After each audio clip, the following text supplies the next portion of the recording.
السلام عليكم ورحمة الله تعالى وبركاته. ሁላችሁንም ሀበይቦ ገሬት መጣሙ ይላል።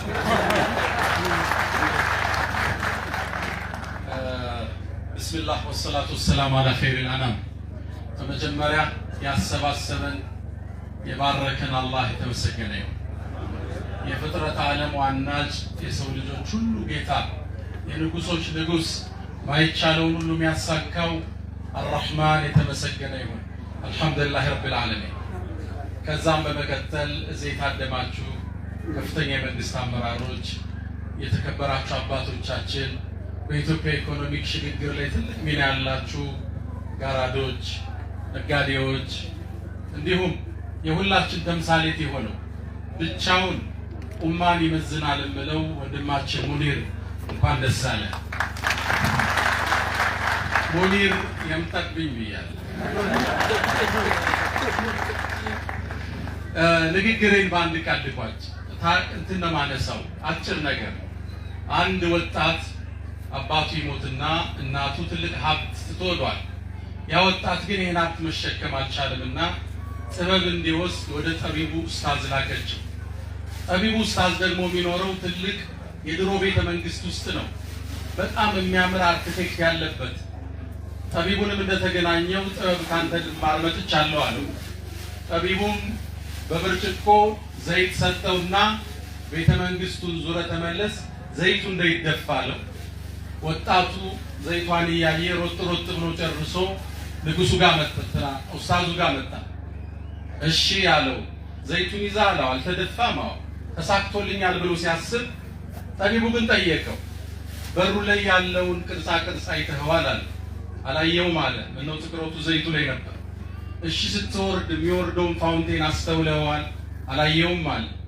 እኮ ትንሽ ደግሞ ወረድ ስትል የሚያምር የቴምር ዛፎችን ዲዛይን አስተውለሃል? አላየውም አለ። እኮ ደግሞ በላይኛው ወርደ በደረጃው ስትወርድ ያለውን ማሳ የሚያምረውን አይተኸዋል? አላየውም አለ።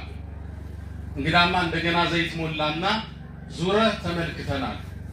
ዘይቱን ያዘና ያላየውን ለማሳካት እያንዳንዱን ዲዛይን እያየ ጎብኝቶ መጣ። ጎብኝተህ መጣህ አለው። አዎ አለ። ንገረኝ አለው። እያንዳንዱ ዘርዝሮ ውበቱን ነገረው። በጣም ተሳክቶልሃል አለ። እሱም ፈገግ ሲል ዘይትህስ አለው። ጎንበስ ሲል ለካ ያን ሲያይ ዘይቱ ተደፍቷል። እንኳን ቅድም ህንፃዎችን ሳይ ዘይቱን ጠበቀ። አሁን ደግሞ ህንፃዎችን አይቶ ዘይቱን አጣው። ያኔም ጠበቡ ኡስታዝ ምን አለው? ትምህርቱን ጨርሰሃል፣ ሂድ። ምንድነው ትምህርቱ አለ። ትምህርቱማ በህይወት ስኬት ላይ ስትማስል፣ ስትመለከት፣ በጸጋው ስትመላለስ እጅ ላይ ያለን አማና ለመርሳት ነው። ሙኒር አማናውን አልረሳም።